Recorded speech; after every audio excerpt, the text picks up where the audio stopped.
गोपिका जीवनस्मरणं गोविन्द गोविन्द जानकीकान्तस्मरणं जय जय राम राम श्री आञ्जनेय स्वामिनः जय श्री सद्गुरु स्वामिनः जय நமஸ்காரம்.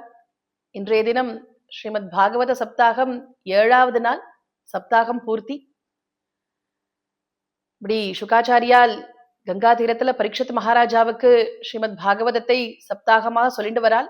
எத்தனையோ ஆச்சரியமான சரித்திரங்கள்லாம் உபதேசம் பண்றாள். அப்படி பரீட்சித் ஒரு சமயம் கிருஷ்ணாவதாரம் சொல்லணும்னு கேட்டுக்கிறான். உடனே சுகாச்சாரியால் கிருஷ்ணாவதாரத்தை சொல்ல ஆரம்பிச்சாள். ஸ்ரீமத் பாகவதமே கிருஷ்ணாவதாரத்தை பிரதானமாக கொண்டு பண்ணப்பட்ட கிரந்தம் ஸ்ரீமத் பாகவதம். அதனால கிருஷ்ணாவதாரத்தை ஆரம்பிச்சால் சுகாச்சாரியால். பூமாதேவி ஒரு சமயம் என்ன பண்ணினால், பூபாரம் தாங்க முடியாம பிரம்மாவனிடத்துல போய் பிரார்த்தனை பண்ணிட்டாள். இப்படி துஷ்டால் சஞ்சரங்கள் ரொம்ப அதிகமா போயிடுத்து, பூபாரம் என்னால தாங்கவே முடியல, நீங்க தான் ரட்சிக்கணும்னால். ஏன்னா சாதுக்கள் எத்தனை பேர் இருந்தாலும் தாங்கிக்கலாம், ஆனா துஷ்டன் ஒருத்தன் இருந்தா கூட தாங்க முடியாதான். அதனால பூமாதேவி அப்படி போய் பிரார்த்தனை பண்ணினாள். உடனே பிரம்மா 33 தேவதைகளையும் அழைச்சுக்கிண்டு க்ஷீராப்தியில போய் சுவாமி சர்வேஸ்வரன் நாராயணத்துல போய் பிரார்த்தனை பண்ணிட்டார். சுவாமி அஷரீரி வாக்குல, நான் யாதவ குலத்துல அவதாரம் பண்ண போறேன், கிருஷ்ணாவதாரம், காப்பாத்துறேன், கவலைப்படாதீங்கன்னாள் சுவாமி. சுவாமி சத்தியசந்தன், சொன்னா செய்வாள்னு தெரியும். உடனே தேவதைகள் சுவாமி நமஸ்கரிச்சுட்டு சந்தோஷமா திரும்பி வந்தால். இப்படி ஆரம்பிச்சால் கிருஷ்ணாவதாரத்தை. மதுராபுரியினுடைய ராஜா சூரசேனன். சூரசேனனுடைய புத்திரன் வசுதேவர். இந்த வசுதேவருக்கும் சமஸ்த கல்யாண குணங்கள் கொண்ட தேவக்கனனுடைய புத்திரியான தேவகிக்கும் விவாகம் நடக்கிறது. இந்த தேவகியினுடைய சகோதரன் கம்சன். கம்சன் மகா துஷ்டன், அசுர குணங்கள் கொண்டவன் கம்சன். ஆனா அசுர குணம் கொண்டவனா இருந்தாலும் சகோதரியின் இடத்துல ரொம்ப பிரேமையாம் கம்சனுக்கு. இவா 2 பேரும் சித்தப்பா புள்ள பெரியமா பொண்ணு, அந்த உறவு. சித்தப்பா புள்ள பெரியப்பா புள்ளையா இருந்தாலும் கூட பிறந்த சகோதரி மாதிரி பாவிக்கிறது இந்த தேசத்தினுடைய மகிமை அது. அதனால கம்சனுக்கு சகோதரியின் இடத்துல அத்தனை பிரியம். அதனால என்ன பண்ணினான், விவாகமானது இந்த தம்பதிகளை தேர்ல உட்காத்தி வச்சு தானே தேர சாரத்தியம் பண்ணி ஓட்டிக்கிண்டு போயிட்டு இருந்தானா ஊர்வலமாய் மதுராபுரியில. இப்படி மதுரா ஜனங்கள்லாம் பார்த்துட்டு இருக்கு. கம்சன் தானே சாரத்தியம் பண்ணி தம்பதிகளை உட்காத்தி வச்சு தேர்ல ஊர்வலமா அழிச்சுட்டு போயிட்டு இருக்கான். பாதி ஊர்வலம் போயிட்டு இருக்கு. திடீர்னு ஒரு அஷரீரி சத்தம் ஒண்ணு கேட்டுதான். என்னன்னா, பதி பிரக்ரஹீனம் கம்சஹா ஆபாஷ்யஹ அஷரீர வாக்கு அஸ்யாஸ்த்வாம் அஷ்டமோ கர்ப்போ ஹந்தாயாம் வதசே புத. ஹே அபுதான்னு கூப்பிட்டுது கம்சனை பார்த்து. ஹே அபுதா, ஹே முட்டாளேன்னு கூப்பிட்டுது. என்னமோ இத்தனை ஆசையா உன் சகோதரிய ஊர்வலம் அழிச்சுட்டு போயிட்டு இருக்கியே, இந்த தேவகியினுடைய 8வது கர்ப்பத்துல பிறக்க போறவன் உன்னை கொல்ல போறான்டா.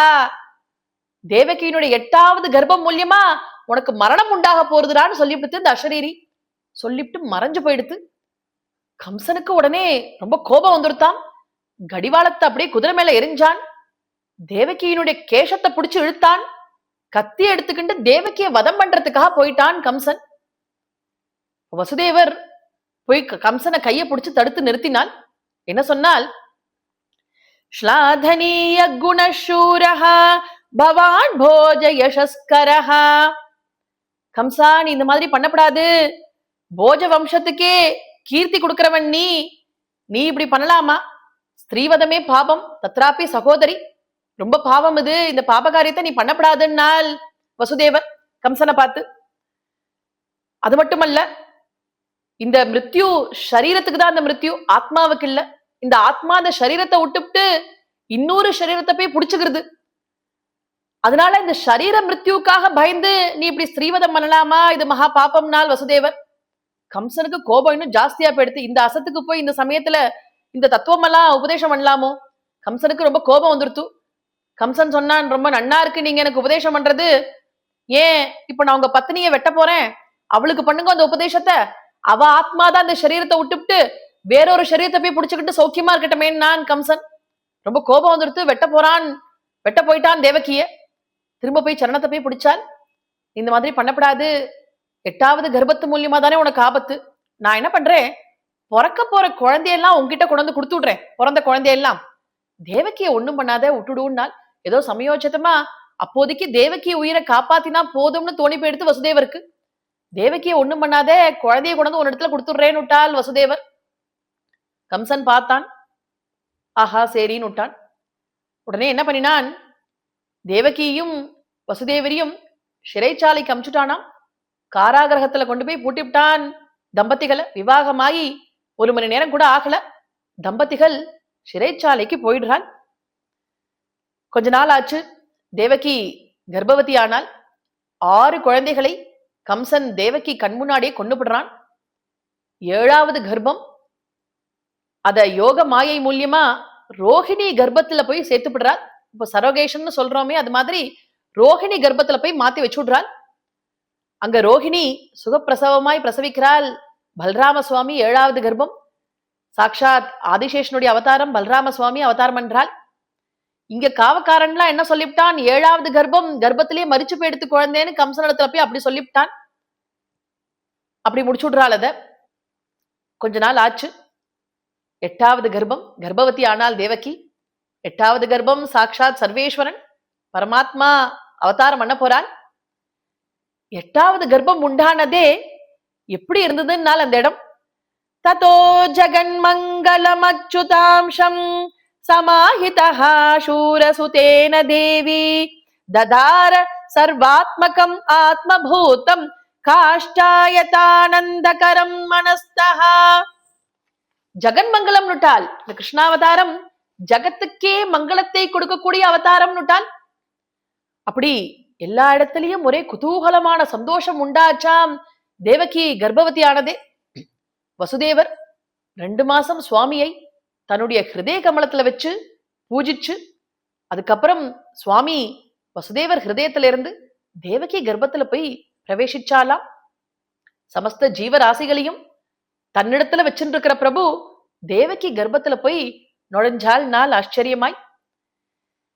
இப்படி தேவகி கர்ப்பவதி ஆனதே எப்படி இருந்தாலாம், மங்கள சரீரமா ஆச்சாம் தேவகியினுடைய சரீரம்.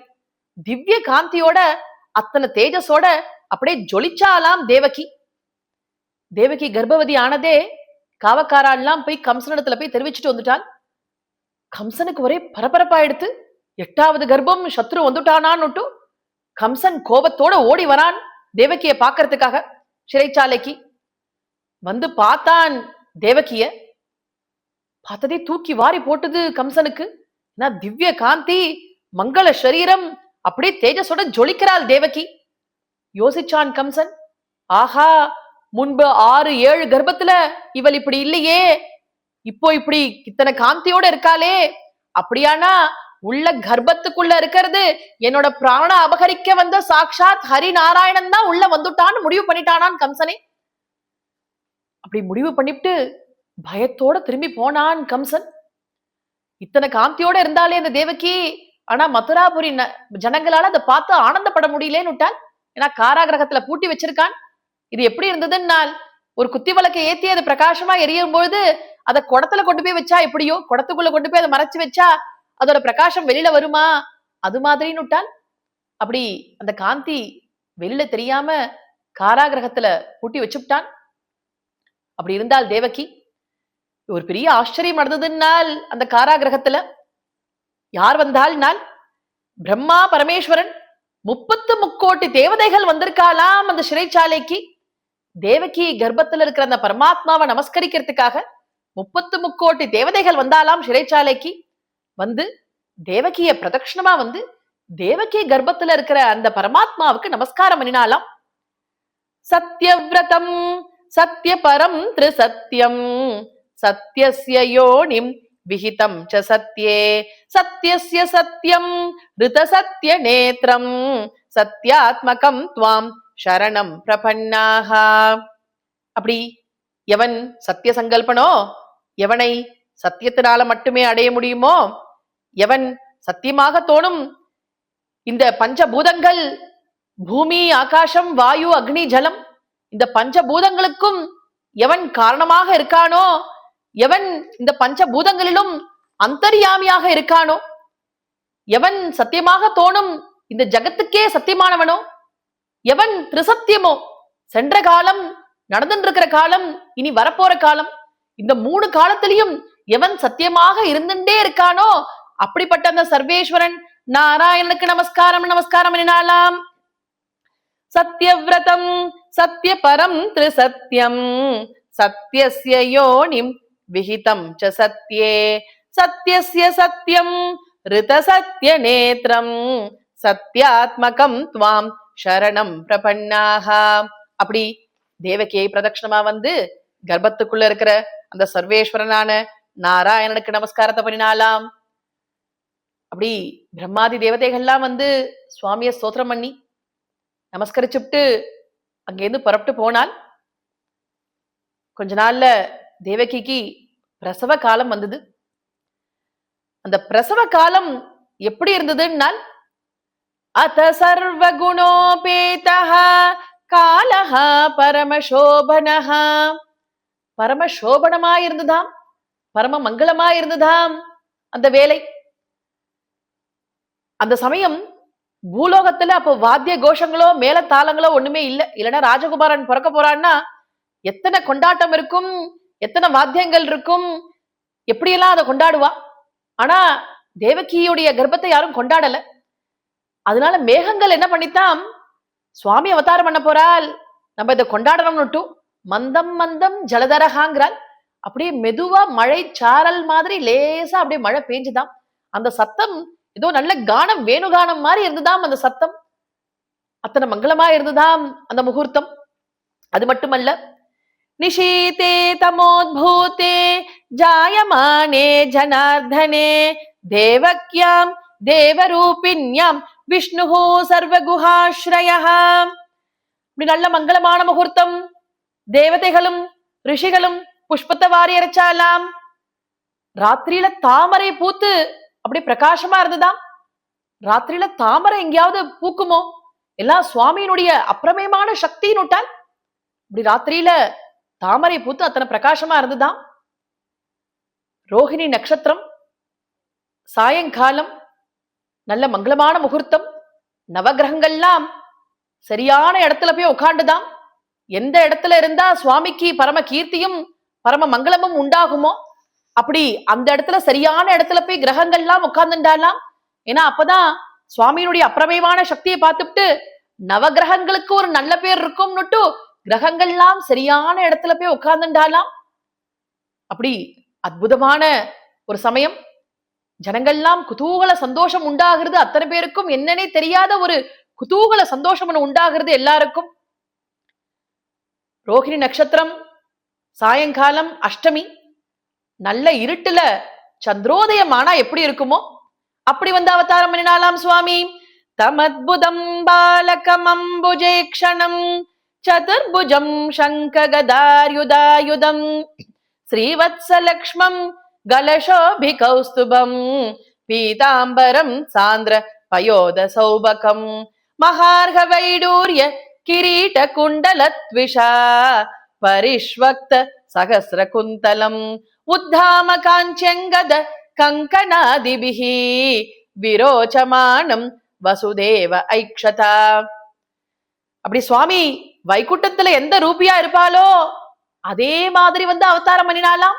எப்படி இருந்தால்னால், நீருண்ட மேகம் போன்ற திருமேனி, திவ்ய திலகம், கருணை பொழியும் நேத்திரம், செந்தாமரை போன்ற கண்கள், உன்னதமான நாசிகை, சிவந்த அதரம், நில கண்ணாடி போன்ற கண்ணங்கள், மக்கர குண்டலங்கள், சங்கம் போன்ற கழுத்து, விஸ்ருதமான மார்பு, சதுர்புஜம், சங்கம், சக்கரம், கதை, பத்மம், வனமாலை, கௌஸ்துபம், ஸ்ரீவத்சங்கிரமரு, மார்பல மகாலட்சுமி, முக்தாஹாரம், ஸ்வர்ண காஞ்சி, திவ்யமான அங்குலியகம், பட்டு பிதாம்பரம், ரத்ன கங்கணம், திவ்ய சரணம், கல்யாண காத்திரம், இப்படி வசுதேவ ஐக்ஷதா.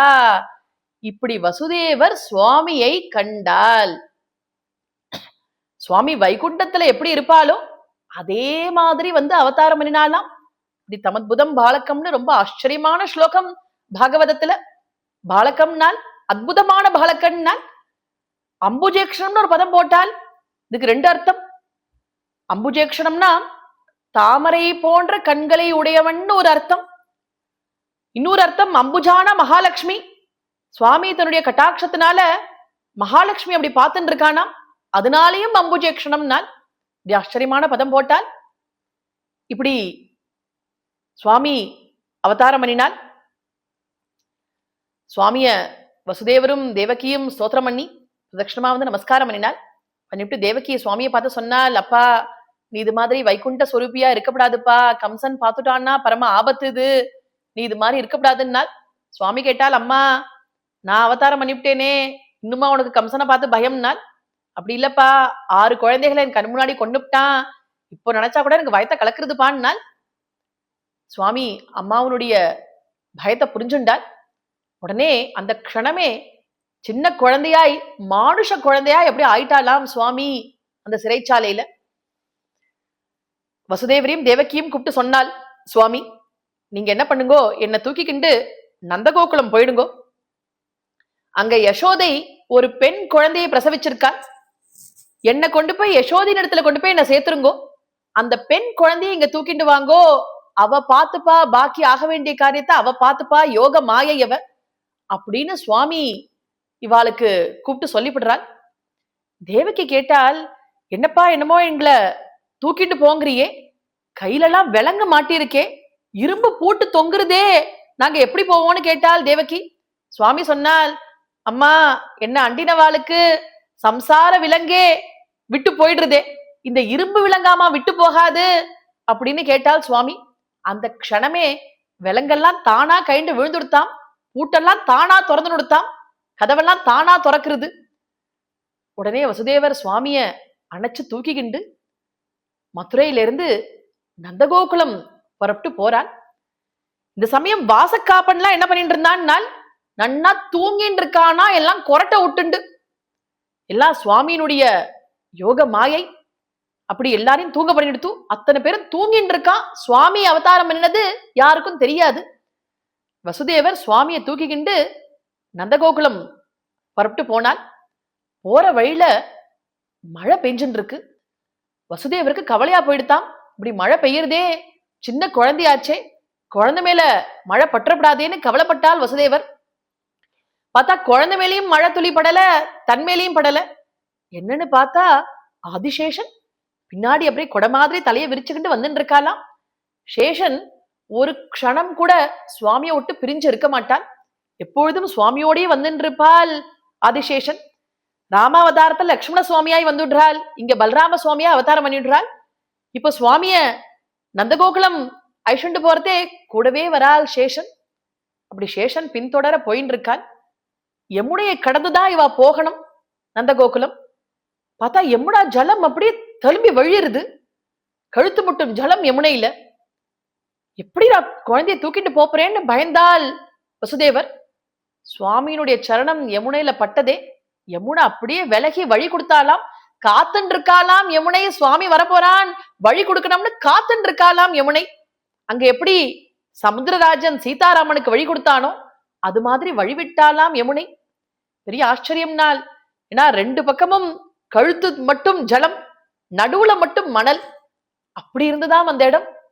இவர் ஆதிசேஷன் பின்தொடர வசுதேவர் சுவாமிய சிரஸ்ல தூக்கிக்கிண்டு நந்தகோகுலம் போய் சேர்ந்தால். நந்தகோபுரை பார்த்து இந்த ரகசியத்தெல்லாம் சொன்னால். அங்க யசோதை ஒரு அழகான பெண் குழந்தையை பிரசவிச்சிருக்காள். பிரசவ வழியில யசோதை பிறந்தது பொண்ணா பிள்ளையான்னு கூட கவனிக்கல, அண்ணா அசந்து போய் தூங்கின்னு இருக்காள் யசோதை. இவர் உடனே சுவாமிய யசோதையின் இடத்துல சேர்த்துட்டு அந்த பெண் குழந்தைய தூக்கிக்கிண்டு திரும்ப மதுராபுரிக்கு வந்துட்டு இருக்காள் வசுதேவர். இந்த சமயம் கம்சன் எப்படி இருந்தான்னால், கம்சனுக்கு இதெல்லாம் எதுவுமே தெரியாது.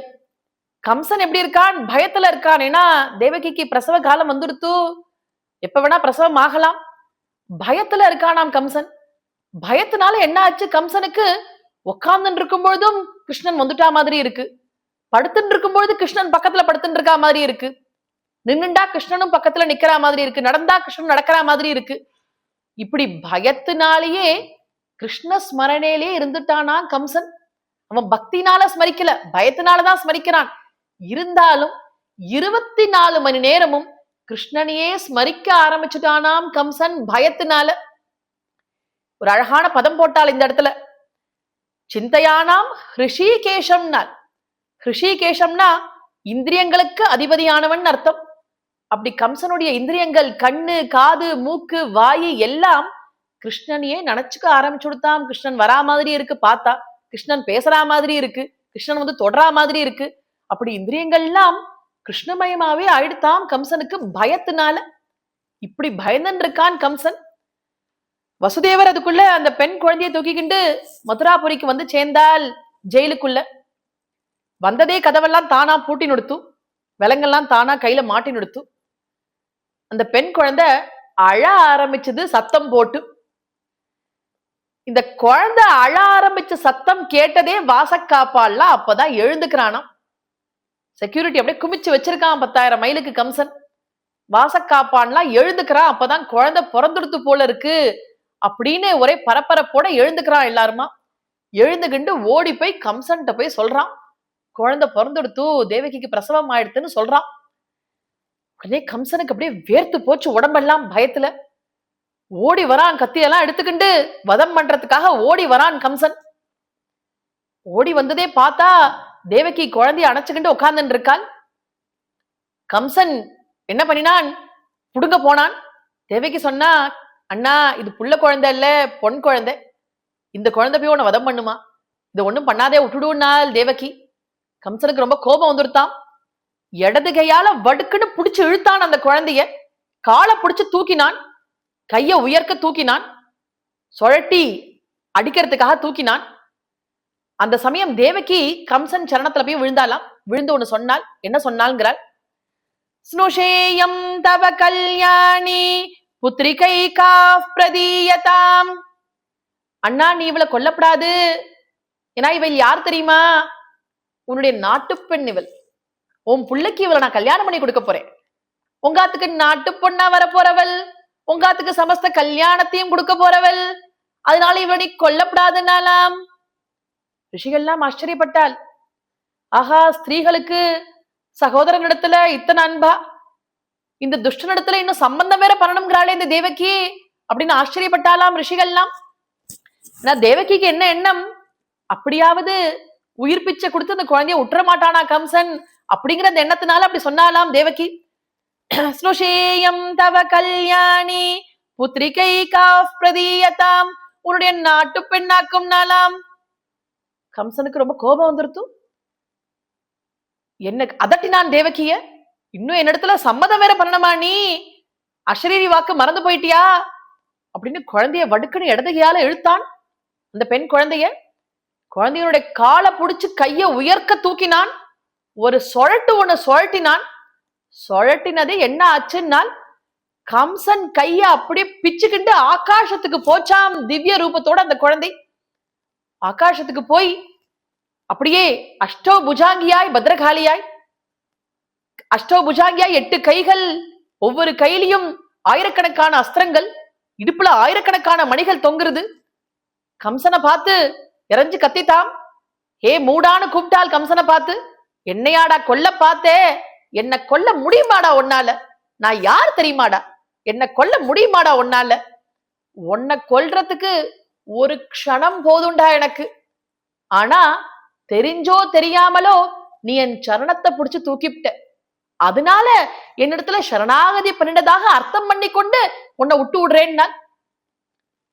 இதான் சுவாமியினுடைய கிருபை. அப்படி கபட்டமா ஒரு நமஸ்காரம் பண்ணினா கூட சுவாமி அதை கணக்குல எழுதிட்டுருவாளாம்.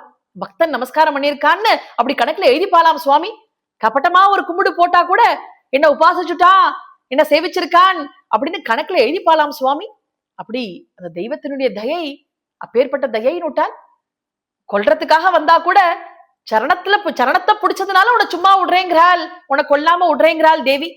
அப்படி சொன்னால் என்ன கொல்ல முடியுமாடா உன்னால, உன்னை கொல்ல போறவன் எங்க இருக்கான் தெரியுமாடா, நந்தகோகுலத்துல இருக்கான்டா உன்னை கொல்ல போறவன் அப்படின்னு சொல்லி அந்த ஜோதிர்மயமான குழந்தை மறைஞ்சு போயிடுதாம் ஆகாசத்துல. கம்சனுக்கு அப்படியே பரபரப்பா போச்சு. ஒரு நிமிஷம் கம்சன் யோசிச்சு பார்த்தான்.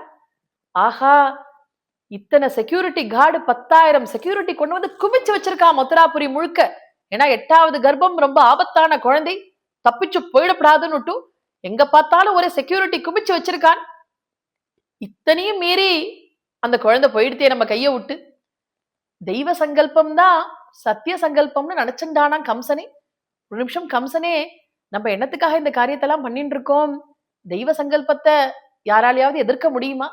தெய்வ சங்கல்பம் மட்டும்தான் சத்திய சங்கல்பம் அப்படின்னு கம்சனே ஒரு க்ஷணம் நினைச்சு வருத்தப்பட்டு போனாங்கிறார். வருத்தப்பட்டு போனான் கம்சன். இப்படி கிருஷ்ணாவதாரம் சுவாமி அங்க யசோதை பிரசவ வலியெல்லாம் தீர்ந்து சுவாமி பிறந்ததை கேட்டு நந்தகோகுலம் முழுக்க ஒரே ஆட்டம் பாட்டம் கொண்டாட்டம், வீட்டுக்கு வீடு தோரணம் கட்டி அப்படி கிருஷ்ணாவதாரத்தை எல்லாரும் கொண்டாடுறாள். நந்தகோபர் சுவாமிக்கு மங்கள ஸ்நானங்கள்லாம் பண்ணி வச்சு சுவாமிக்கு நாமகரணங்கள்லாம் பண்ணி வச்சால். அப்படி சுவாமி நந்தகோகுலத்துல குதூகலமாய் அப்படி வளர்ந்துட்டு வரால் கிருஷ்ணன். இப்படி கிருஷ்ணாவதாரத்தை சொன்னால் பரீட்சித் மகாராஜாவுக்கு கிருஷ்ணாவதாரம் சொல்லிவிட்டு மேல பால லீலைகள்லாம் சொன்னால். சுவாமி பூத்தனைய வதம் பண்ணினாள். கம்சன் எத்தனையோ அசுராலெல்லாம் அமிச்சான், எல்லாரையும் வதம் பண்ணினாள் சுவாமி. அந்த சரித்திரமெல்லாம் சொன்னால். யஜ்ய பத்னிகளுக்கு சுவாமி அனுகிரகம் பண்ணின சரித்திரத்தை சொன்னால். காளிங்க நர்தனம் சொன்னால். காளிங்கன் ஒரு விஷப்பாம்பு யமுனா நதியில படாது பாடுபடுத்தி வச்சிருந்தது இந்த கிராமத்தையே. சுவாமி யமுனையில குதிச்சு காளிங்கனை வதம் பண்ணி காளிங்க நர்தனம் பண்ணினால். ரொம்ப ஆச்சரியமான சரித்திரம் காளிங்க நர்தனம். அப்படி காளிங்க நர்தனம் சொன்னால். அடுத்து கோவர்தன கிரியை தூக்கி சுவாமி கோகுலத்தை காப்பாத்தினால். இந்திரனுடைய அகங்காரத்தை குறைச்சால் சுவாமி. அந்த சரித்திரத்தை சொன்னால். இந்திரனும் காமதேனுவும் சுவாமிக்கு கோவிந்த பட்டாபிஷேகம் பண்ணி வச்சால். அந்த சரித்திரத்தை போய் சொன்னால். வருணனை ஜெயிச்சால் சுவாமி. வருணன் ஒரு சமயம் ஏகாதசியில விரதம் இருந்து நந்தகோபர் துவாதசியில ஸ்நானம் பண்ணிட்டு இருக்கார். வருணன் தூக்கிட்டு போயிட்டான் நந்தகோபரை. சுவாமி வருணலோகம் போய் வீட்டு அழிச்சுட்டு வந்தால். வர்ணனுடைய கர்வத்தை அழிச்சால் சுவாமி. இப்படி இந்த சரித்திரம் சொன்னால். இப்படி பால லீலைகள்லாம் சொல்லிட்டு வரால் சுகாச்சாரியால் பரீட்சித் மகாராஜாவுக்கு. அதுல முக்கியமா ராசக்கிரீடை சொன்னால், கோபிகா கீதம் சொன்னால். இது ரெண்டும் ரொம்ப அற்புதமான சரித்திரங்கள். ராசக்கிரீடை, கோபிகா கீதம் இது சொன்னால். பகவான பிதா ராத்ரிஹி பாரதோ புல்ல மல்லிகாஹ வீக்ஷரந்தும் மனச்சக்ரே யோகமாயாமுபாஸ்ரிதஹ. இப்படி சுவாமி வேணுகானம் பண்ணினால். சுவாமியினுடைய வேணுகானம் அத்தனை கோபிகைகளையும் அப்படியே பிடிச்சு இழுத்து விடுமாம். சுவாமி வேணுகானம் பண்ண ஆரம்பிச்சதே ஒரு கோபஸ்திரீ பாதி மாடு கறந்துன்னு இருக்காள், பால் கறந்துன்னு இருக்காள். அப்படியே கறந்த மாடு அப்படியே விட்டால். ஓடி வந்துட்டால் சுவாமி வேணுகானத்தை காமிச்சு. ஒரு கோபஸ்திரீ சாப்பிட்டு இருந்தால். பாதி சாப்பாட்டுல கைய கூட அலம்பாம அப்படியே ஓடி வந்துட்டாலாம். ஒரு கோபஸ்திரீ அலங்காரம் பண்ணிட்டு இருந்தால். வேணுகானம் கேட்டதே அந்த பரபரப்புல மூக்குத்தி எடுத்து காதுல போட்டுக்கிறாளாம். காது குண்டலத்தை எடுத்து மூக்குல மாட்டிக்கிறாளாம். என்ன பண்றதுன்னு புரியலையாம் அந்த பரபரப்புல. அப்படி வேகமா ஓடினால். பாதி புடவை கட்டிட்டு இருக்கால், கட்டிட்டதும் கட்டிக்காதுமா அப்படியே ஓடினாலாம். இப்படி சாப்பிட்டு இருந்தவள் கைய கூட அலம்பாம அப்படி ஓடினாலாம். இப்படி அத்தனை பேரும் காமம், தர்மம், அர்த்தம் எல்லாம் வேண்டாம், எங்களுக்கு மோட்சம் மட்டும் போறோம்னுட்டு அந்த வேணுகானம் கேட்டதே அப்படி சுவாமி இடத்துல ஓடி வந்தால் இந்த கோபஸ்திரீகள்லாம். அப்படி ஆச்சரியமா சுவாமி கோபஸ்திரீகளுக்கெல்லாம் தர்மத்தெல்லாம் உபதேசம் பண்றாள். உபதேசம் பண்ணி இந்த வேணு கீதம், கோபிகா கீதம் அத்தனை ஆச்சரியமான சரித்திரம். கோபிகைகள் சுவாமியை பார்த்து சொல்றாள், என் அப்பனே, ஏழையான இந்த நந்தகோகுலத்துல நீ அவதாரம் பண்ணினதுக்கு அப்புறம் அஷ்டலட்சுமிகளும் இங்கேயே வந்து தங்கிவிட்டா. இது எத்தனை ஆச்சரியம் இல்லைன்னா, சாதாரண பால், தயிர், மோர் வித்துன்னு இருந்த இந்த கிராமத்துல அஷ்டலட்சுமிகள் வருவாளா? நீ அவதாரம் பண்ணின இந்த மகிமை அஷ்டலட்சுமிகளும் இங்கேயே தங்கிவிட்டாலே. அது மட்டுமல்ல கிருஷ்ணா, இந்த நந்தகோகுலம் இருக்கே, வைகுண்டத்தை காட்டிலும் இது ரொம்ப வசதினாலாம். இந்த கோபஸ்திரீகள் வைகுண்டத்தை விட இது ரொம்ப பெருசுனாலாம். எப்படி சொன்னா, இவா ஏதாவது வைகுண்டம் போய் பார்த்துட்டு வந்திருக்காளா? இந்த கோபஸ்திரீகள், இந்த கிராமத்து பெண்களுக்கு வைகுண்டத்தை பத்தி என்ன தெரியும்? எப்படி சொன்னால் அப்படின்னு கேட்டால், வைகுண்டம் பார்த்திருக்காளாம் இவாள். ஒரு சமயம் சுவாமியோட இந்த பால லீலைகள் எல்லாம் பார்த்துட்டு அத்தனை பேருக்கும் மனசுல ஒரு சந்தேகம். ஒருவேளை இவன் கிருஷ்ணன் சாட்சாத் சர்வேஸ்வரன் நாராயணனா இருப்பானோ அப்படிங்கிற ஒரு சந்தேகம் அத்தனை பேருக்கும். எல்லாருமா போய் நந்தகோபர்கிட்ட போய் கேட்டால், சுவாமி கிருஷ்ணன் யசோத மடியில படுத்துட்டு இருக்காள். சுவாமி நந்தகோபுரம் யசோதையும் இருந்துட்டு இருக்கும் பொழுது போய் கேட்டால், எங்களுக்கெல்லாம் ஒரு சந்தேகம், ஒருவேளை கிருஷ்ணன் சுவாமி சர்வேஸ்வரன் நாராயணனா இருப்பானோன்னு எங்களுக்கெல்லாம் ஒரு சந்தேகம். அப்படி அவன் நாராயணனாக இருக்கிற பட்சத்துல எங்களுக்கெல்லாம் வைகுண்டம் காட்டணும்னால் அத்தனை பேரும். யசோத பார்த்தால் ஏதோ பரிகாசம் பண்றாள்னுட்டு யசோதா என்ன சொன்னால், கிருஷ்ணன் தூங்கின்னு இருக்கான் மடியில, காலம்பரை வாங்கோ பேசிக்கலான்னாள் யசோதை. சுவாமி டக்குன்னு மூச்சுண்டால், அம்மா நான் தூங்கலமா, வெறும்னா கண்ணதான் மூடிட்டு இருந்தேன்னாலாம் சுவாமி. உடனே யசோதா சொன்னால், கிருஷ்ணா இவாளுக்கெல்லாம் ஒரு சந்தேகம், ஒருவேளை நீ நாராயணனா இருப்பியோன்னு இவாளுக்கெல்லாம் சந்தேகமா? அப்படி நாராயணா இருக்கிற பட்சத்துல வைகுண்டம் காட்டணுங்கிறா கிருஷ்ணாங்கிறாள். கிருஷ்ணான்னு சொன்னால், காற்றேமான்னு விட்டான் கிருஷ்ணா. காற்றேமா வைகுண்டம் நான் எப்படா காட்டுவேன் நான்? எல்லாரும் அப்படியே கண்ணை மூடுங்கோன்னு நான். கண்ணை மூடினாள். கண்ணை திறங்கோன்னு நான். கண்ணை திறந்தாள். எல்லாரும் என்ன பார்த்தான்? சத்யம் ஞானம் அனந்தம் யத் பிரம்ம ஜோதி சனாதனம் யத் விபஷ்யந்தி முரயஹ குணாபாயே சமாஹிதஹ. அப்படி வைகுண்ட தரிசனம் அத்தனை பேருக்கும். சுவாமி க்ஷீராப்தியில ஆதிசேஷ சயனம், சனகாதி சேவை, லக்ஷ்மி லாலித்ய சரணனாய் சதுர்வேதமும் மூர்த்திமத்தாக ஸ்தோத்திரம் பண்ணிட்டு இருக்கு. இப்படி தர்ஷனம் பண்றால் இதுல ஒரு பெரிய விசேஷம். சுவாமி கிருஷ்ணனாய் சயனம் பண்ணிட்டு இருக்காளாம். ஆதிசேஷ சயனம் நாராயண ரூபத்துல சயனம் பண்ணலையாம், கிருஷ்ணனாய் சயனம் பண்ணிட்டு இருக்காளாம் ஆதிசேஷன் மேல. ஏன்னா அப்பதான் இந்த கோபிகைகள் எல்லாம் நம்புவா இது கிருஷ்ணன்னு. இல்லைன்னா இது யாரோ நாராயணன், இது எங்க கிருஷ்ணன் இல்லைன்ட்டு போயிடுவா எல்லாரும். அதனால கிருஷ்ணனாக சயனம் பண்ணினாலாம் சுவாமி. அத்தனை பேரும் பார்த்துட்டு உள்ள நுழைஞ்சா வைகுண்டத்துல செக்யூரிட்டி கார்டெல்லாம் உள்ள விட மாட்டேங்கிறான், வாச காப்பாடலாம். அதெல்லாம் சனகாதிகள் சேவை, நீங்க உள்ள வரப்படாது, சனகாதிகள் உள்ள இருக்கா, நீங்க எல்லாம் உள்ள வரப்படாதுன்னால் இவாள்லாம். அப்படியான நாங்க இங்க இருந்தே சோத்திரம் பண்றோம்னால் எல்லாரும். சதுர்வேதமும் சோத்திரம் பண்ணிட்டு இருக்கு, நீங்க சோத்திரம் பண்ணவாது அப்படின்னான். பார்த்தாள் சுவாமி. பார்த்துட்டு இது வைகுண்டமும் வேண்டாம், ஒண்ணு வேண்டாம், எனக்கு இந்த கோபிகைகள் தான் முக்கியம் அப்படின்னுட்டு கோபிகைகள் ஆக்ஷன் திரும்ப கோகுலத்துக்கே வந்துட்டாலாம். இது அப்படியே ஒரு மாயை மாதிரி ஒரு சீன். இது இப்படி வைகுண்டம் காமிச்சிருக்கால் அத்தனை பேருக்கும் சுவாமி. அத சொல்றாள், அதை இப்ப சொல்றாள் சுவாமியின் இடத்துல இந்த கோபஸ்ரீகள். அப்படி கிருஷ்ணா ஜெயதி தேஹிகம் கிருஷ்ணா ஜன்மனா விரஜா ஸ்ரயத இந்திய கிருஷ்ணா சஸ்வதாத்ரஹி. அப்படி கிருஷ்ணா உன்னை நம்பின நாங்கள், எங்களை நீ கைவிடப்படாது. நாங்கள்லாம் உன்னை ஏதோ யசோதையினுடைய குழந்தை, நந்தகோபருடைய புத்திரன் அப்படி நினைச்சுட்டு இருக்கோம் நீ நினைக்கிறியா கிருஷ்ணா? அப்படி இல்லேன்னு விட்டாள். நகுல கோபிகா கிருஷ்ணா நந்தனோ பவான். ஏதோ யசோதையினுடைய குழந்தை அப்படி நினைச்சு நாங்க ஏமாந்து போயிட்டோம் நினைச்சுட்டு இருக்கியா? இல்ல கிருஷ்ணா, நீ யாரு தெரியுமா? அகில தேஹினாம் கிருஷ்ணா அந்தராத்மத்ருக்கு. நீ யாரு தெரியுமா கிருஷ்ணா? சாட்சாத் சர்வேஸ்வரன் நாராயணன், சுத்த சத்துவம் நீ. அத்தனை பிராணிகள் இடத்துலயும் அந்தர்யாமியாக இருப்பவன் நீ, சுத்த சத்துவம் சர்வேஸ்வரன் நாராயணன் எங்களுக்கு தெரியாதுன்னு நினைச்சுட்டு இருக்கியான். நகலு கோபிகா கிருஷ்ணா நந்தனோ பவான் அகில தேஹினாம் கிருஷ்ணா அந்தராத்மத்ருக்கு. அப்படி கோபிகா கீதம் பண்ணினாலாம். ரொம்ப ஆச்சரியமா இதை சொன்னால் சுகாச்சாரியால். சொல்லிவிட்டு ராசக்கிரீடை பண்ணினாள். ராசக்கிரீடை 10,000 கிருஷ்ணன், 10,000 கோபிகைகள், ஒரு கிருஷ்ணனுக்கு ஒரு கோபஸ்திரீ, அப்புறம் 2 கிருஷ்ணனுக்கு ஒரு கோபிகை, அப்புறம் 2 கோபிகைகளுக்கு ஒரு கிருஷ்ணன். இப்படி சக்கரம் சக்கரமா நிக்கிறாள். நடுவுல சுவாமி கிருஷ்ணன் நின்னுகிட்டு வேணுகானம் பண்ணிட்டு இருக்காளாம். இதை பார்த்துட்டு ஆச்சரியப்பட்டாள் பட்டத்திரி. இது எப்படி சாத்தியம்னால், ஒரு 7 வயசு குழந்தைக்கு இது எப்படி சாத்தியம்னு கேட்டால், இப்படி பண்ண முடியுமான்னு பார்த்தால். அப்படின்னுட்டு இந்த ராசக்கிரடியை எழுத போனால் பட்டத்திரி நாராயணியத்துல தலையை குடிஞ்சு எழுதின்னு இருக்காள். பார்த்தா ஒரே நர்தன சப்தம் கேட்கிறது, டான்ஸ் ஆடுற சத்தம் கேட்கிறது.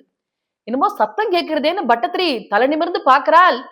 குருவாயூர் கஷேத்திரத்துல சுவாமி பட்டத்திரி கண் முன்னாடி ராசக்கிரடை பண்ணிட்டு இருக்காளாம். அப்படியே எழுதிவிட்டாள் உடனே பட்டத்திரி.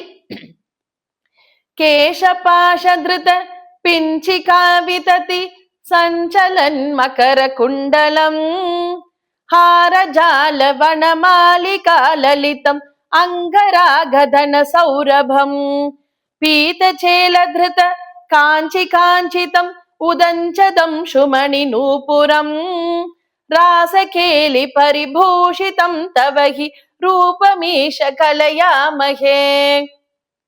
இப்படி நான் கண்டேன், நான் பார்த்தேன், நான் பார்த்துன்னு இருக்கேங்கிறாள் பட்டத்திரி. நான் பார்த்துன்னு இருக்கேன் ராசக்கிரீடை என் கண் முன்னாடி. அப்படி நீலமேக சியாமலனாய் சுருண்ட கேசம், தலையில மயில் பீலி அப்படியே அசைந்து ஆடுறது. இப்படி நான் பார்த்தேன். மக்கர குண்டங்களோட பட்டு பீதாம்பரத்தோட அப்பிரமேயமான சரீரம் நான் பார்த்தேன்கிறாள் பட்டத்திரி. அப்படி எழுதினால் ராசக்கிரீடை பண்ணினால் அப்படி சுவாமி. அப்படி சுவாமியுடைய ராசக்கிரீடையெல்லாம் உபதேசம் பண்ணினால் பரீட்சத்து மகாராஜாவுக்கு. அடுத்து பரீட்சத்து ருக்மிணி கல்யாணம் சொல்லணும்னு கேட்டுண்டான். அப்படி சுவாமி பால லீலைகள் எல்லாம் பண்ணி மதுராக்கு போய் கம்சன வதம் பண்ணி தேவகியும் வசுதேவரையும் விடுவிச்சால்.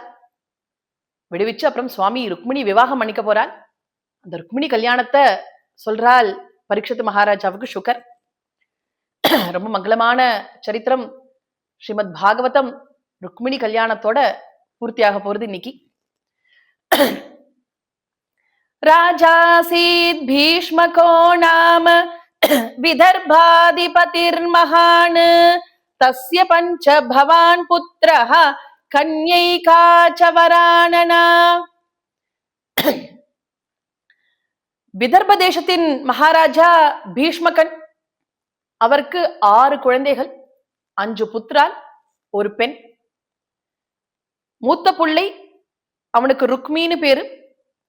2வது புத்திரன் ருக்மதன். மூன்றாவது புத்திரன் ருக்மபாகு. அடுத்து ருக்மகேஷன், ருக்மமாலி. இப்படி 5 புத்திரால் அவருக்கு. இந்த 5 புத்திராளுக்கு அப்புறம் ஒரு பெண் குழந்தை ருக்மிணின்னு பேர் வச்சால். சமஸ்த கல்யாண குணங்களும் கொண்ட சாக்ஷாத் மகாலட்சுமியினுடைய அவதாரம் ருக்மிணி. இவ்வாத்துக்கு எப்பொழுதும் சாதுக்கள் பாகவதோத்தமால் வந்துட்டே இருப்பாளாம் இவ அரண்மனைக்கு. அப்படி ருக்மிணியுடைய தாயார் என்ன பண்ணுவாள், எப்பொழுதும் ருக்மிணியை கூப்பிட்டு இந்த சாதுக்களுக்கெல்லாம் போய் நமஸ்காரம் பண்ணும்பாலாம். அப்படி நித்தியம் ருக்மிணி வந்து அந்த மகான்களுக்கெல்லாம் நமஸ்காரம் பண்ணுவாளாம். நமஸ்காரம் பண்ணி சுஷ்ரூஷையெல்லாம் பண்ணுவாளாம்.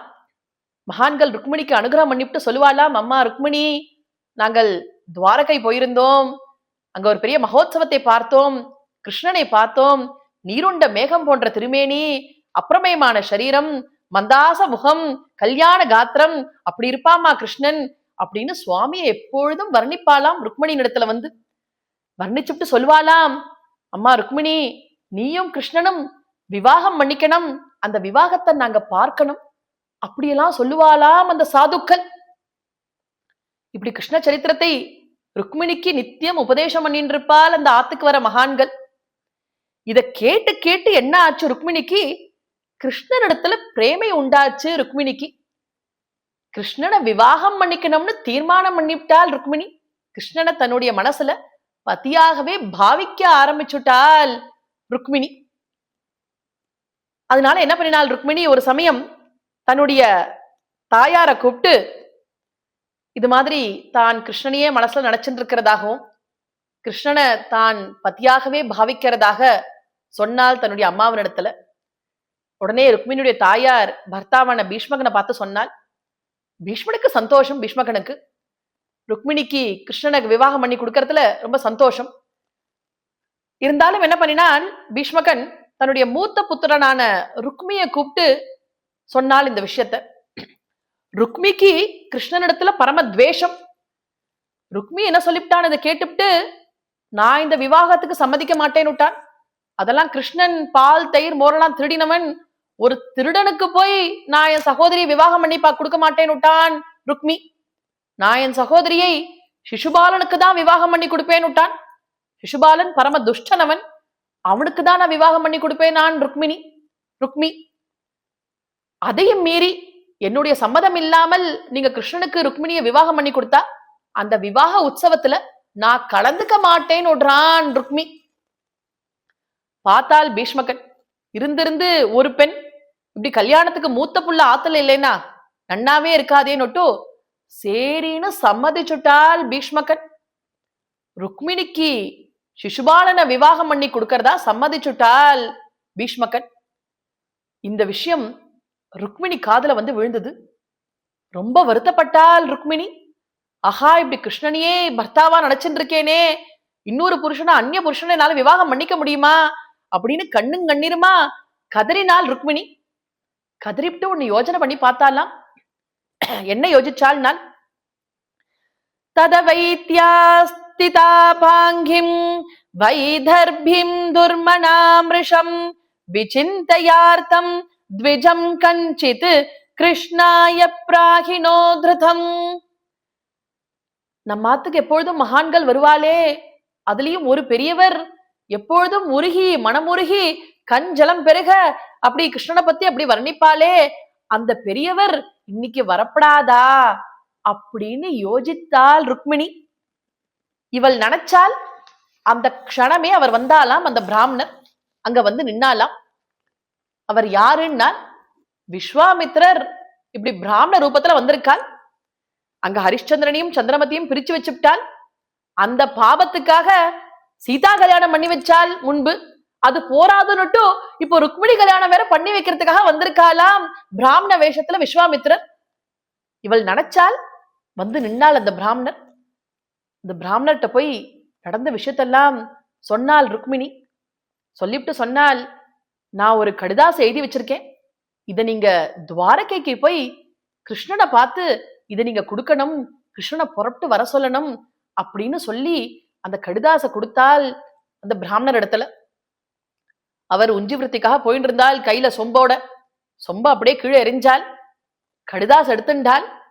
அம்பாளுடைய அனுகிரகத்தினால துவாரக்க புறப்பட்டு போனால் அந்த பிராமணர். துவாரக போனதே சுவாமி கிருஷ்ணன் இவரை பார்த்துட்டு இவருக்கு ஓடி வந்து நமஸ்காரங்கள் பண்ணி இவருக்கு ஆசனங்கள்லாம் கொடுத்து இவரை பூஜித்து அப்படி வரவேற்றால் கிருஷ்ணன். என்ன விஷயம்னு கேட்டால் விஷயத்தெல்லாம் சொன்னால் இந்த பிராமணர் சொல்லிவிட்டு, ருக்மிணி உங்களுக்கு ஒரு கடிதாசை கொடுத்திருக்கா அப்படின்னு கிருஷ்ணனிடத்துல அந்த கடிதாசை எடுத்து கொடுத்து படிக்க சொன்னால் அந்த பிராமணர். சுவாமி என்ன பண்ணினால், அந்த கடிதாசை வாங்கி திரும்ப அந்த பிராமணர்கிட்டயே கொடுத்து நீங்களே இதை படிங்கோன்னுட்டான். ஏன்னா ருக்மிணி என்ன அமைச்சிருக்காள்னு தெரியும், விவாக விஷயமா எழுதியிருக்காள்னு தெரியும். அதனால இந்த விவாக பத்திரிகைய ஒரு வேதவித்து வாக்கால ஒரு பெரிவாள் வாக்குனால படிச்சா அது ரொம்ப மங்களமா முடியும். அதுக்காக சுவாமி அப்படி பண்ணினாலாம். அவர் கையில கொடுத்து நீங்களே இதை பிரிச்சு படிங்கோலேன்னாள் சுவாமி. உடனே அந்த பிராமணர் ருக்மிணி எழுதின கடிதாச பிரிச்சு படிக்க ஆரம்பிச்சாள்.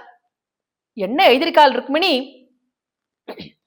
ஸ்ருத்வா குணான் புவன சுந்தர ஸ்ருண்வதாம் தே நிர்விஷ்ய கர்ண விவரைஹி ஹரதோங்கதாபம் ரூபம் திருஷாம் திருஷிமதாம் அகிலார்த்த லாபம் த்வய்யச்சுதா விஷதி சித்தமபத்ரபம் மே.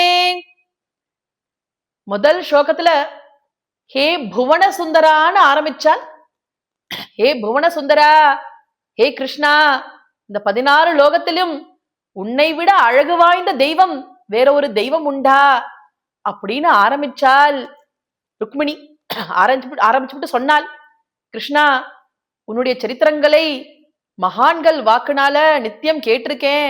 அதை கேட்டு கேட்டு என்ன ஆச்சு தெரியுமா, என் காது வழியா அந்த சாரம் அப்படியே உள்ள இறங்கி என்னுடைய சர்வதாபத்தையும் அபகரிச்சு விடுத்தே. நான் என்ன பண்ணுவேன்? நான் கிருஷ்ணா, உன்னைய மனசுல பத்தியா நினைச்சுக்கிண்டு இன்னொரு புருஷனை அந்நிய புருஷனை நான் விவாகம் பண்ணிக்க முடியுமா? அது எப்படி என்னால முடியும்? அதனால இந்த கடிதாசை பார்த்ததே நீ உடனே புறப்பட்டு வரணும்னு எழுதியிருந்தாள் ருக்மிணி. இதுல முக்கியமான ஒரு விஷயம், சுவாமிய அச்சுதான்னு சம்போதனம் பண்ணியிருந்தாள். அச்சுதான்னு கூப்பிட்டால் இந்த இடத்துல துவை அச்சுதா விஷத்தின்னு எழுதியிருக்காள். சுவாமிக்கு எத்தனையோ பெயர்கள். இதுல எதனால அச்சுதான்னு கூப்பிட்டாள்னா, அச்சுதன்னா சாவில்லாதவன் அர்த்தம். ஏன்னா சுவாமியோ இல்ல அந்த பிராமணரோ நினைச்சுக்கலாம், என்ன ருக்மிணி ஏதோ விவாகம் பண்ணிக்கிற மாதிரி எழுதியிருக்காளே, விவாகம்னா ஜாதக பொருத்தம் எல்லாம் பார்க்க வேண்டாமா, ரொஜ்ஜு பொருத்தங்கள்லாம் பார்க்க வேண்டாமா, இப்படி இவா மனசுல சந்தேகம் வரலாம். அதுக்காக அதுக்கு அர்த்தத்தோட அந்த வார்த்தையில உள்ளர்த்தத்தோட எழுதியிருந்தாலாம். அதுக்கு என்ன அர்த்தம், ஹே கிருஷ்ணா, இந்த ஜாதகம் எல்லாம் யாருக்கு பார்க்கணும், ஆயுசு ரேகையில கோளாறு உள்ள மனுஷாளுக்கு நான் பார்க்கணும், நீ அவ்வியமான ஸ்ரீபத்தியான நாராயணன், நான் மகாலட்சுமி, எனக்கும் உனக்கும் இன்னும் ஜாதக பொருத்தம் வேற பார்க்கணுமான்னு கேட்டான். இன்னும் உனக்கும் எனக்கும் ஜாதகம் வேற பார்க்கணுமா கிருஷ்ணா, அப்படிங்கிறதுக்காக அச்சுதான சம்போதனம் பண்ணினாலாம் சுவாமிய. அப்படி எழுதிவிட்டு, கிருஷ்ணா இந்த கடிதாச பார்த்ததே, நீ உடனே புறப்பட்டு வரணும், என்ன விவாகம் பண்ணிக்கணும்னு எழுதியிருந்தால். மேற்கொண்டு அடுத்த ஸ்லோகத்துல எழுதியிருக்காள், தீராபதிம் குலவதி நவ்ரணீத கன்யா காலேந்திர சிம்ஹ நரலோக மனோபிராமம். இது ரொம்ப ஆச்சரியமான ஸ்லோகம். இரண்டாவது ஸ்லோகம். இதுல நரசிம்ஹான்னு நரசிம்மமூர்த்தியை பத்தி எழுதியிருக்காள். இந்த இடத்துல நரசிம்மாவதாரத்தை ரெஃபரன்ஸ் கொடுத்திருக்காள் ருக்மிணி. என்னத்துக்காக இந்த இடத்துல நரசிம்மமூர்த்தியை பத்தி சொல்றாள்னாக்க, சுவாமி நரசிம்மாவதாரம் பண்ணின போது ரொம்ப பயங்கரமா இருந்தால், கர்ஜிச்சுன்னு இருந்தால் சுவாமி. ஹிரண்யகிஷ்ப வதம் பண்ணிவிட்டு தேவர்கள்லாம் பயந்து போய் மகாலட்சுமியை போய் ஸ்தோத்திரம் பண்ணினாள். இந்த மாதிரி சுவாமியை நீங்க போய் சாந்தப்படுத்தணும், சுவாமி இப்படி கர்ஜிக்கிறாளேன்னால். மகாலட்சுமி பார்த்தால், அங்கிருந்து பார்த்துட்டு, ஆஹா இதென்ன தித்திப்பல்லும் பிடரி மயிரும், இது மாதிரி ரூபத்தை நான் பார்த்ததில்லையே, எப்பொழுதும் போல மங்கள ரூபியாய் வந்தா பாத்துக்கிறேன், இல்லைன்னா இங்கேயே உட்காந்து தியானம் பண்ண போறேன்னு விட்டால் மகாலட்சுமி. அந்த இடத்துக்கு அப்ப போகலையாம் மகாலட்சுமி. அதை இப்ப சொல்றாள் ருக்மிணி. ஹே கிருஷ்ணா, முன்பு நரசிம்மாவதாரத்தும் பொழுது தேவர்கள் அழைச்சு நாங்க வரல, அத நீ கோச்சுக்கிண்டு மனசுல வச்சுக்கப்படாது, அத மனசுல வச்சுக்கிண்டு இப்போ நீ இன்னைக்கு வந்துடாம இருக்கக்கூடாது அப்படிங்கிறதுக்காக நரசிம்மாவதாரத்தை ரெஃபரன்ஸ் கொடுக்கிறாள் ருக்மிணி. அது மட்டுமல்ல, இன்னொரு அர்த்தமும் சொன்னால். ஏன்னா சுவாமி நினைக்கலாம், ருக்மிணி இப்படி புறப்பட்டு வான்னு எழுதியிருக்காளே, அந்த புறமாச்சே, காவல் அத்தனை இருக்குமே, நான் எப்படி உள்ள வரது அப்படின்னு யோசிக்கலாம். 75,000 பட்டரை கொண்ட ஹிரண்யகசிபனுடைய சபையில ஒரே ரத்னத்தினால பதிஞ்ச அந்த தூணை பொழந்துகிட்டு உனக்கு வர தெரியலையா, அப்படி இருக்கிற உனக்கு என்னோட அந்த புறத்துக்குள்ள என்னடா வர முடியாதுன்னாள் ருக்மிணி. அதுக்காகவும் நரசிம்மாங்கிற பதத்தை போட்டால் இந்த இடத்துல. போட்டுவிட்டு அப்படி காலேந்திர சிம்ஹ நரலோக மனோபிராமம்னு முடிச்சாலாம். என்னத்துக்காக ராமாவதார ரெஃபரன்ஸ் என்னால், இதுல ஒரு பெரிய ஆச்சரியமான அர்த்தத்தை உள்ள வச்சு எழுதினான். மனோபிராமம்னு முடிச்சால். சொல்றாள் ருக்மிணி, கிருஷ்ணா முன்பு ராமாவதாரத்துல ராமன் பரம ரசிகன், சீதையோடு அப்படி ரசனையா உட்கார்ந்துன்னு பேசிட்டு இருப்பாள் சுவாமி ராமன். சீதையும் பரம ரசிகை, சுவாமியோட ரசனையா பேசிட்டு இருப்பாள்.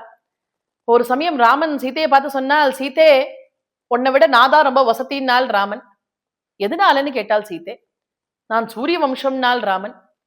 சீதை சொன்னால், நான் சந்திர வம்சம், நாதா இன்னும் வசத்தின்னாள் சீதை. சுவாமி சொன்னால், சரி அது இருக்கட்டும், நான் என் அம்மா வயத்துல 12 மாசம் கர்ப்பவாசம் இருந்திருக்கேன், அதனால நாதா வசத்தின்னாள் சுவாமி. சீதை சொன்னால், சும்மா அசட்டு பேச்செல்லாம் பேசிட்டு இருக்காதீங்கோ, கர்ப்பவாசமே பாப்பம், அதுலயும் நீர் 12 மாசம் வேற இருந்திருக்கீர், இத போய் வெளியில சொல்லிக்காதீங்கோன்னு விட்டாள் சீதை. சுவாமி பார்த்தால், திரும்ப அடுத்தது ஆரம்பிச்சால். சீதை எனக்கு மாமியார் இல்லையேன்னு ரொம்ப குறைவா இருக்கு சீதைன்னாள். ஏன்னா சீதை அம்மா வயத்துல கர்ப்பவாசம் இருந்து அப்படி பிறக்கல, பூமியில இருந்து சுயமேவ கிடைச்சவள் சீதை. அதனால அப்படி சொன்னாலாம் ராமன். சீதை எனக்கு மாமியார் இல்லாதது கொஞ்சம் குறைச்சலா இருக்கு, மகாராஜாக்கள்லாம் மாமியார் மாமனார் அறிமுகப்படுத்தி வைக்கிறா, எனக்கு மாமியார் இல்லைன்னு ரொம்ப குறைவா இருக்கு சீதைன்னாள். சீதை சொன்னால், இது ரொம்ப நன்னா இருக்கு நீங்க சொல்றது, எங்க அப்பா ஒண்ணு என் ஜாதகத்தை எடுத்துக்கிண்டு உங்க ஆத்துல உங்க தயவுல அப்படி இல்ல, நீங்க தான் விஸ்வாமித்திரரை வேற சிவாரசுக்கு அழிச்சுட்டு வந்து எங்க அப்பாவை பார்த்து பேசி சுயம்பரத்துல கலந்துக்கிண்டு சிவதனுஷ ஆகர்ஷணம் பண்ணி என்ன விவாகம் பண்ணிட்டு போனேன், இதுல இருந்து தெரிஞ்சுங்கோ, நீங்க வசதியா நான் வசதியா புரிஞ்சுங்கோன்னு விட்டால் சீத்தை. இத கேட்டதே சுவாமிக்கே கொஞ்சம் லேசா அவமானப்படுத்தின மாதிரி ஆயிடுத்தான் இந்த இடத்துல. இத இப்போ ஞாபகப்படுத்தி விடுறாள் ருக்மிணி. கிருஷ்ணா, முன்பு ராமாவதாரத்துல நான் அப்படி பேசிவிட்டேன், அந்த அபச்சாரத்தை நீ மன்னிக்கணும், அத மனசுல வச்சுக்கிண்டு இப்போ நீங்க வராம இருந்துடக்கூடாது கிருஷ்ணா அப்படின்னு கேட்டுக்கிறாள். அப்படி கேட்டுட்டு சொன்னாலாம், தீராபதிம் குலவதி நவநீத கன்யா காலேந்திர சிம்ம நரலோக மனோபிராமம். அப்படி நீ உடனே புறப்பட்டு வரணும்னால், அப்படி நீ வரலேனா நான் என்ன பண்ணுவேன் தெரியுமா கிருஷ்ணா? என் சரீரத்தை தியாகம் பண்ணிவிடுவேன், உயிரை விட்டுருவேன், திரும்ப அடுத்த ஜென்மா எடுப்பேன், அதுல திரும்ப உன் பிம்பத்தை வச்சு பூஜை பண்ணுவேன், இதே மாதிரி திரும்ப கடிதாசு போடுவேன். அப்பயும் நீ வரலன்னா அந்த ஜென்மாவிலையும் என் உயிரை விட்டுடுவேன், திரும்ப அடுத்த ஜென்மா, திரும்ப அப்பையும் உன் பிம்பத்தை வச்சு பூஜை பண்ணி திரும்ப கடிதாசு போடுவேன். இப்படி 100 ஜென்மா எடுத்து உன்னை அடையாம விடமாட்டேன் கிருஷ்ணானால் ருக்மிணி. சுவாமிக்கு 2 ஆப்ஷன் கொடுத்தா, அதனால நீ முடிவு பண்ணிக்கோ, 100 ஜென்மா கஷ்டப்பட்டு நான் உன்னை அடையணுமா, இல்ல இந்த ஜென்மாவிலேயே நீ என்ன விவாகம் பண்ணிட்டு போயிடுறியா, நீயே முடிவு பண்ணிக்கோன்னால் ருக்மிணி. இப்படி எழுதியிருந்தால் கடிதாசுல ருக்மிணி. இத படிச்சுட்டு பிராமணர் இதான் விஷயம்னு சொல்லி கொடுத்தால் சுவாமியின் இடத்துல. சுவாமி சொன்னால் பிராமணர்ல பார்த்து, ருக்மிணி கடிதாசுல இந்த மாதிரி பகல்லெல்லாம் உங்களை நினைச்சு எனக்கு தூக்கம் வரலன்னு எழுதியிருந்தால், எனக்கு ருக்மிணியை நினைச்சு நடு நிஷியில கூட தூக்கம் வரலேன்னு ஆலாம் சுவாமி. ததாபி தச்சித்தோ நித்ராம்ச நலபே நிஷின்னார். நடு நிஷியில கூட, நடு ராத்திரியில கூட எனக்கு தூக்கம் வரல ருக்மிணி நினைச்சேன்னா. சுவாமிக்கு ருக்மிணி இடத்துல அத்தனை பிரேமை. இந்த பிராமணர் துடிச்சுட்டு இருக்கால் விவாகம் பண்ணி வைக்கணும்னுட்டு, அதனால சுவாமி ருக்மிணியினுடைய துடிப்பை புரிஞ்சுண்டால், இந்த பிராமணருடைய அவசரத்தையும் புரிஞ்சுண்டால். உடனே சுவாமி என்ன பண்ணினால், நான் வரேன்னு போய் செய்தி சொல்லுங்கோ ருக்மிணி இடத்துல, நான் விவாகம் பண்ணிக்கிறேன்னு விட்டால் சுவாமி. பிராமணருக்கு பரம சந்தோஷம், நான் இப்பவே புறப்பட்டு போறேன்னா. சுவாமி சொன்னால், ரொம்ப நன்னா இருக்கு, எங்காத்துக்கு கல்யாணம் சொல்ல வந்துட்டு இப்படி நீங்க வெறும்ன போறதாவது அப்படின்னுட்டு அவருக்கு சம்பாவனை எல்லாம் பண்ணி பட்டு வஸ்திரங்கள்லாம் கொடுத்து அவருக்கு சந்தனங்கள்லாம் பூசி அலங்காரம் பண்ணி சுவாமி தன்னுடைய தேர்ல வச்சு அமைச்சாலாம் அந்த பிராமணரை. அவர் அப்படி துவாரகையிலேருந்து நல்ல செய்தியோட வந்துருக்கால் ருக்மிணி அமைச்ச அந்த பிராமணர். அதுக்குள்ள இங்க என்ன ஆச்சு, இங்க கல்யாணத்துக்கு சிசுபாலன் ரெடி ஆயின்னு இருக்கான், மாப்பிள்ள கோலத்துல அலங்காரம் எல்லாம் பண்ணி சிசுபாலன் ஜெயராசந்தன் அந்த கோஷ்டி எல்லாம் இங்க ரெடி ஆயின்னு இருக்கு கல்யாணத்துக்கு. மாப்பிள்ள இழப்பு நடந்துட்டு இருக்கு சிசுபாலனுக்கு. இந்த மாப்பிள்ள இழப்பை பார்த்துட்டால் மாடியில இருந்து ருக்மிணி பார்த்துட்டு, ருக்மிணியால தாங்க முடியலையாம் வருத்தம்.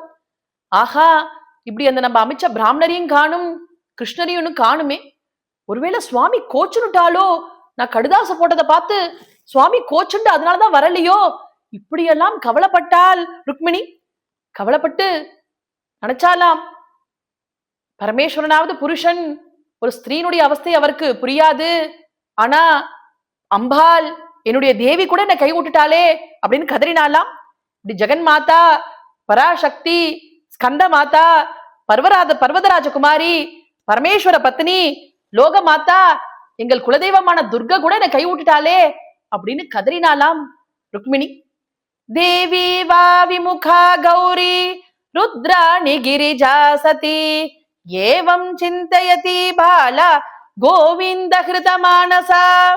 இப்படி பரமேஸ்வர பத்னி, எங்க குலதெய்வமான துர்கை, பர்வதராஜகுமாரி, ஸ்கந்த மாதா இப்படி என்ன கைவிடலாமான்னு கதறினாலாம். கதறிவிட்டு அப்படி கஞ்சலம் கொட்டுறது ருக்மிணிக்கு. அந்த க்ஷணம் ருக்மிணியினுடைய இடது கால், இடது கை, இடது தொடையெல்லாம் படபடபடன் துடிச்சுதான். ஸ்திரீகளுக்கு இடது பாகம் துடிச்சா நல்ல சகுனம். சீதைக்கு இதே சகுனம் உண்டாகிறது வால்மீகி வர்ணிச்சிருக்கால். அதே சகுனம் இப்போ ருக்மிணிக்கு உண்டாச்சாம். சுவாமியை பார்க்க போறாள் இப்ப ருக்மிணி. நல்ல சகுனம் வருதேன்னுட்டு கண் ஜலத்தை தொடச்சுக்கிட்டு பார்த்தாள் ருக்மிணி. பார்த்தா ஒரு பிராமணன் நடந்து வந்துட்டு இருக்காள். ருக்மிணிக்கு அடையாளம் தெரியல அவரை. ஏன்னா இவ ருக்மிணி அமைச்சு போன போது அவர் எப்படி போயிருந்தால், ஒரு அழுக்கு வேஷ்டி, ஒரு கிழிஞ்ச மேல் துண்டு, உஞ்சு விருத்தி சொம்பு, இப்படி போயிருந்தால் அந்த பிராமணர். சுவாமி கிருஷ்ணன் நன்னா அவருக்கு பட்டுக்கிட்டெல்லாம் போட்டு அலங்காரம் பண்ணி அப்படி அமைச்சிருக்காள். அவர் நடையே மாறி போச்சு. ருக்மிணிக்கு அடையாளம் தெரியலையாம். கிட்ட வர வரதான் சயேவ த்விஜசத்தமகாங்கிறாள். ஆஹா, நம்ப அமைச்ச பிராமணர் வரார் போல இருக்கேன்னு புரிஞ்சுண்டாலாம். ருக்மிணி நன்னா லக்ஷ்ண சாஸ்திரம் படிச்சவள். ஒருத்தர் நடந்து வர அழக பார்த்தே சொல்லிவிடுவல் அங்க நடந்த விஷயம் என்னன்னு. இவர் நடந்து வர அழக பார்த்தே கண்டுபிடிச்சிட்டால், ஆஹா சுவாமி ஒத்துனுட்டால், வரத்துக்கு சம்மதம் சொல்லிவிட்டால், சுவாமி வரப்போறான்னு தெரிஞ்சுனுட்டாலாம் ருக்மிணி. இவர் இந்த பிராமணர் ருக்மிணியை காட்டிலும் லக்ஷண சாஸ்திரம் படிச்சவர் இவர். ருக்மிணி மனசுல புரிஞ்சுட்டால்ங்கிறத இவர் தெரிஞ்சுண்டால். ருக்மிணியை பார்த்து சொன்னாலாம், என்னமோ வரப்போறான்னு நினைச்சு சந்தோஷப்படுறிய ருக்மிணி, வந்துட்டாமா உன் பிரபு உனக்காக காத்துன்னு இருக்கான்னாள் அந்த பிராமணர். வந்துட்டாமா கிருஷ்ணான்னாள். அத சொன்னதே ருக்மிணிக்கு என்ன பண்றதுன்னு தெரியலையாம். அந்த பிராமணருக்கு என்ன கொடுக்கறதுன்னு தெரியலையாம். சாக்ஷாத் மகாலட்சுமியான ருக்மிணிக்கு அப்படி அவருக்கு என்ன கொடுக்கறதுன்னு தெரியாம என்ன பண்ணினாள்னால் அவர் சரணத்துல விழுந்து நமஸ்காரம் பண்ணிவிட்டாலாம். சாக்ஷாத் மகாலட்சுமியான ருக்மிணி அந்த பிராமணர் சரணத்துல விழுந்து நமஸ்காரம் பண்ணினாலாம். ருக்மிணிக்கு அனுகிரகம் பண்ணினாள். வந்துட்டாமா உன் பிரபு உனக்காக காத்துன்னு இருக்கான்னாள். சுவாமி தேர் எடுத்துக்கிட்டு காத்துன்னு இருக்காள் ருக்மிணிக்காக. இந்த க்ஷத்திரிய ஸ்திரீகள்லாம் விவாகத்துக்கு முன்னாடி அம்பிகையை போய் தரிசனம் பண்ணி பூஜை பண்றது ஒரு வழக்கம். அதுக்காக ருக்மிணி அம்பிகை கோவிலுக்கு போறா மாதிரி போறாள். அங்க போய் பூஜையெல்லாம் பண்ணி சுமங்கலி ஸ்திரீகளை பூஜிச்சு அவா கையில இருந்து பிரசாதத்தை எல்லாம் வாங்கிக்கிறாள் ருக்மிணி. அப்படி பிரசாதத்தை வாங்கிக்கிண்டு அந்த அம்பிகை கோவில்ல இருந்து வாசலுக்கு வராள் ருக்மிணி. பார்த்தா வாசல்ல இந்த கல்யாணத்துக்கு வந்த அத்தனை ராஜாக்களும் தேர எடுத்துக்கிண்டு அந்த கோவில் வாசல்ல நின்று இருக்காளாம், ஆலயத்தின் வாசல்ல. ருக்மிணிய பார்க்கணுங்கிறதுக்காக. ஏன்னா ருக்மிணி அத்தனை அழகா இருப்பலாம். அப்படி தேவதைகள்லாம் பார்த்து மோகிச்சு போற ரூபமாம் ருக்மிணியோட ரூபம். அத்தனை அத்தனை லட்சணமாம், அத்தனை அழகாம் ருக்மிணி. அதனால தேவர்கள் கூட மோகிச்ச ஸ்திரீயாச்சே, ருக்மிணி எப்படி இருப்பாள்னு பார்க்கணும் அப்படிங்கிறதுக்காக அத்தனை ராஜாக்களும் தேர எடுத்துக்கிண்டு அங்க காத்துன்னு இருக்காளாம் ஆலயத்தின் வாசல்ல. ருக்மிணி வரப்போறா, அவளை பார்க்கணும்னுட்டும். ருக்மிணி ஆலயத்திலேந்து வரா. அத்தனை ரூபவதியா இருக்காள் ருக்மிணி. அப்படியே கேசம் சுருண்டு அப்படியே இங்க வழியிருது நெத்தியில. அலக்கம்னு பேர் அதுக்கு. அப்படியே சுருண்டு சுருண்டு வழியிருதாம். உத்தம ஸ்திரீகளுக்கு அப்படி இருக்குமா. அந்த கேசத்தை இவ நடந்து வர வர என்ன ஆச்சாம், என்ன ஆறுதாம், அந்த கேசம் அப்படியே வந்து வந்து அவ கண்ணை அப்படியே மறைக்கிறது ருக்மிணி கண்ணை. தன்னுடைய இடதுகையால வேற கேசத்தை அப்படியே தள்ளி விட்டுக்கிறாள் ருக்மிணி. அந்த இடம் எப்படி இருந்ததுன்னா, உத்சாரிய வாம கரஜைஹி அலகாண்ண பாங்கைஹி பிராப்தான் ஹ்ரியை க்ஷத திருபான் தத்ரிஷே அச்சுதம் சா. இப்படி இந்த அலகத்தை, இந்த கேசத்தை, கண்ணை மறைக்கிற அந்த கேசத்தை இடதுகையால இப்படி தள்ளி விட்டுக்கிண்டு தலை நிமிர்ந்து பார்த்தால் என்ன பார்த்தால், தத்ரிஷே அச்சுதம் சா, கண்டால் அச்சுதனை. சுவாமி அங்க நின்று இருக்கால், பார்த்துட்டால் ருக்மிணி சுவாமியை.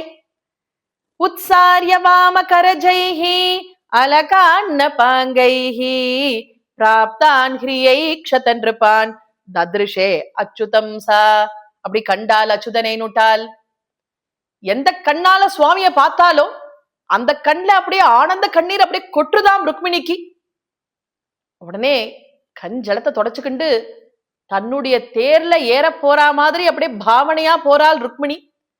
சுவாமி அதுக்குள்ள தன் தேருடைய தாருக்கனை கூப்பிட்டு ருக்மிணி தேர் பக்கத்துல போய் நிறுத்துன்னு விடுறாள். ருக்மிணி தேருக்கு பக்கத்துல போய் நிறுத்தி விடுறாள் சுவாமியினுடைய தேரை. ருக்மிணி தன் தேருக்கு வந்த அந்த சமயம் சுவாமி அப்படியே ஒரே க்ஷணத்துல ருக்மிணி அப்படியே தூக்கி தன் தேர்ல உட்காத்தி வச்சுக்கிண்டு கலப்புன்னுட்டால் தாருக்கன தேர. அத்தனை ராஜாக்களும் பார்த்துட்டு இருக்கிறதையே சுவாமி ருக்மிணிய தன் தேர்ல தூக்கி வச்சுக்கிண்டு சுவாமியினுடைய தேர் அப்படியே பறந்து போயிடுது. அங்கிருந்து எல்லா ராஜாக்களும் பாக்குறாள். இத பின்னாடியே ஓடுறான், ஒருத்தனாலையும் தடுக்க முடியல. சுவாமி அப்படி ருக்மிணியை தூக்கிட்டு போயிடுறாள். அதுக்குள்ள இங்க சிசுபாலன் விவாகத்துக்கு தயாரா அலங்காரம் எல்லாம் பண்ணிட்டு ரெடியா உட்கார்ந்துட்டு இருக்கான். இந்த விஷயத்த கேள்விப்பட்டான் ஜராசந்தன். அந்த கோஷ்டி எல்லாம் கேள்விப்பட்டது. எல்லாம் ரொம்ப வருத்தப்பட்டுதான், இப்படி ருக்மிணியை அபகரிச்சுட்டு போயிட்டாலே சுவாமின்னுட்டு சிசுபாலன்ட்ட போய் சொன்னான் ஜராசந்தன், எழுந்துருன்னான். அவன் முகூர்த்தத்துக்கு எழுந்துக்கிறான்.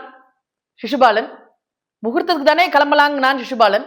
இல்ல கல்யாணம் ஆயிடுத்தேன்னால் அவள்லாம். எனக்கு இன்னும் ஆகலையேன்னான் கல்யாணம். ஆயிடுத்தேன்னால் எனக்கு இன்னும் ஆகலையேன்னான். கிருஷ்ணனுக்கு ஆயிடுத்தேன்னால். தன்னுடைய பத்னியை யாரோ தூக்கிட்டு போயிட்டா எப்படி வருத்தப்படுவானோ அப்படி வருத்தப்பட்டானாம் சிசுபாலன்.